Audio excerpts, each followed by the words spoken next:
אני שמיניסטית באולפנת רעות. אוהבים להגיד שאנחנו נערות בסיכון, אנחנו לא נערות בסיכון, אנחנו בסיכוי. סיכוי רבי שניכנס לשיעורים. סיכוי גבוה שתמצאו אותנו בדשא, בלובי, בחדר מורים. המורות פה נחמדות אלינו. נחמדות מדי. הדר מאמינה בנו, מאמינה גם בהשעיות. חני משחררת אותנו. חני לא משחררת אותנו. אז מה?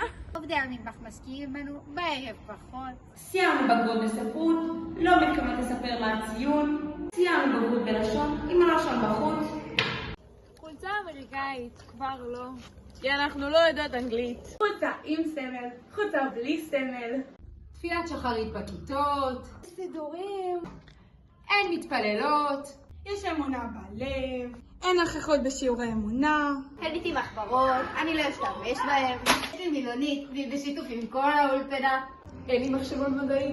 מצאתי בכיתה השנייה. השארתי אותו בכיתה. אחר שתעביר אותו לחדר מדריכות. אני מתגייסת לצבא. אני לא מתגייסת לצבא, בקטע עקרוני. תסגרו את האוזניים וגם את הכיס. אני השמיניסטית, אני המלכה, לא מחכה להכתרה בשביל זה.